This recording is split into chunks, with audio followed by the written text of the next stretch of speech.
Salam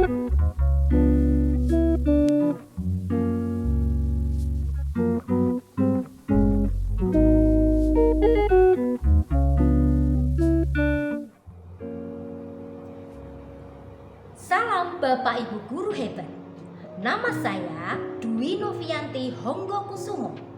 Saya mahasiswa PPG Program Studi Ekonomi Universitas Negeri Manado.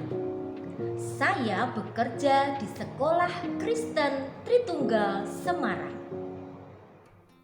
Saat ini saya akan menyampaikan best practice menggunakan metode STAR,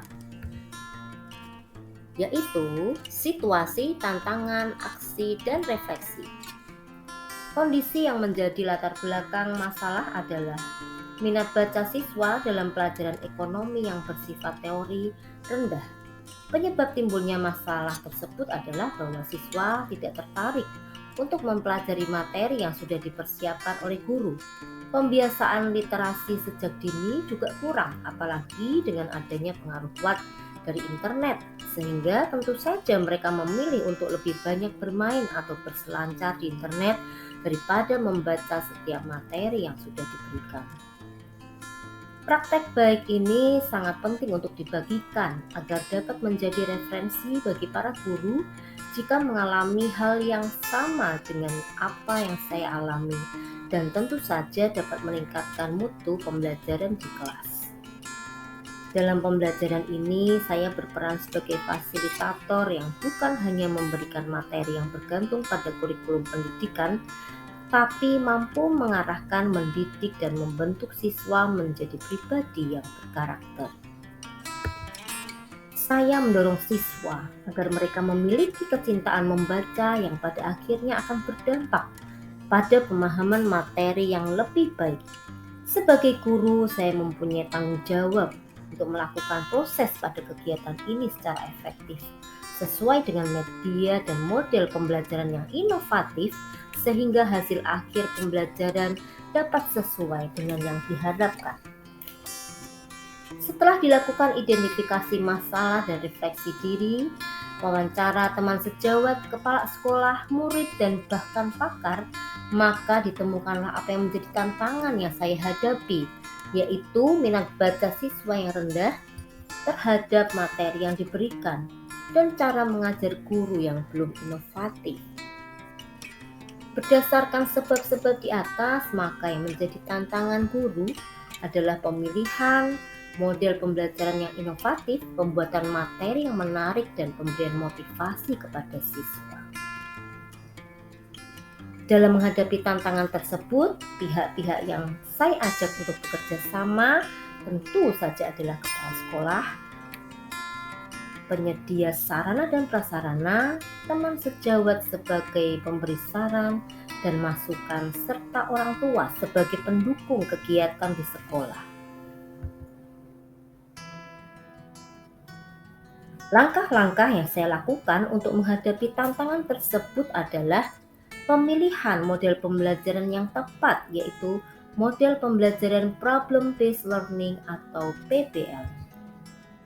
Lalu, memberikan kesempatan kepada siswa untuk mengeksplor pengetahuan bahan ajar dengan berliterasi melalui berbagai media yang ada. Berdiskusi secara aktif dengan siswa tentang materi yang sedang dibahas sesuai dengan relevansi saat ini. Mendesain LKPD yang membantu siswa untuk memahami materi ajar. Memberi kesempatan seluas-luasnya untuk para siswa mengembangkan diri dalam menyajikan laporan tiap kelompok menggunakan berbagai aplikasi yang tersedia di internet. Sumber daya atau materi yang diperlukan untuk melaksanakan strategi ini adalah kemampuan guru dalam merancang dan menyusun setiap kegiatan pembelajaran yang menyenangkan bagi peserta didik agar lebih termotivasi dan aktif, sehingga hasil belajarnya akan meningkat. Selain itu, bahan-bahan sumber ajar materi berupa video atau gambar peristiwa kehidupan nyata, slide, buku referensi, LCD proyektor, laptop, dan speaker sangat diperlukan untuk mendukung pembelajaran. Dampak dari aksi yang dilakukan adalah siswa dapat menganalisis berbagai sistem ekonomi dan menyajikan laporan hasil analisis tentang sistem ekonomi dengan benar.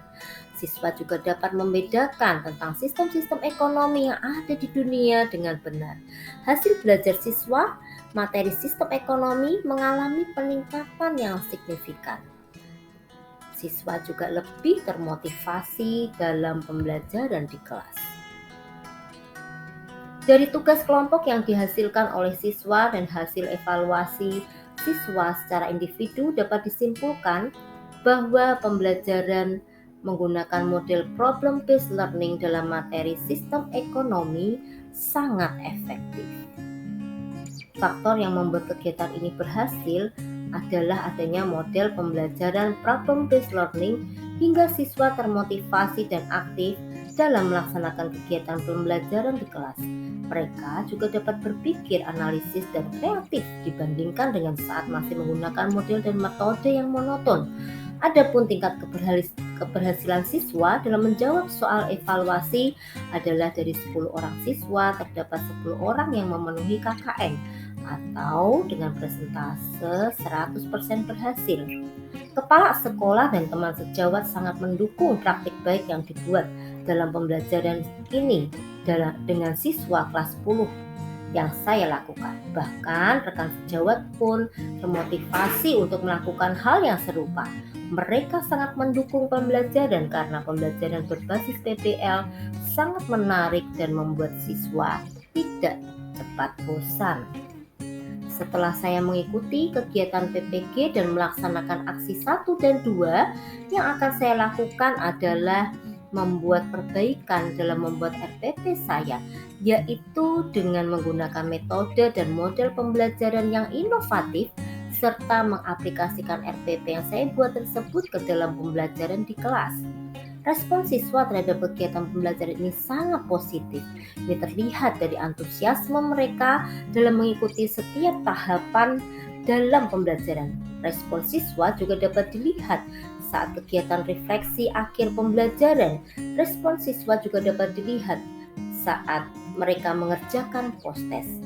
Media pembelajaran yang menarik dan juga mudah dipahami membuat siswa lebih termotivasi dalam kegiatan belajar dan dalam penyelesaian tugas individu maupun kelompok. Adapun respon teman sejawat terkait dengan strategi yang saya lakukan adalah sangat positif. Mereka berharap ke depannya mereka juga bisa mengajar seperti yang saya lakukan sehingga dapat membangun peserta didik yang aktif, kreatif, cerdas, dan berwawasan.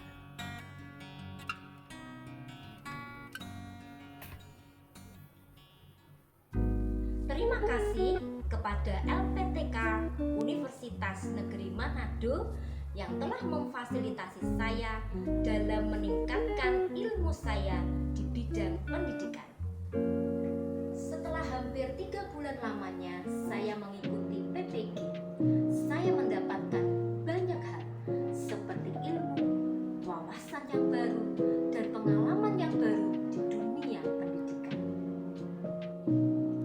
Semoga dengan pendidikan profesi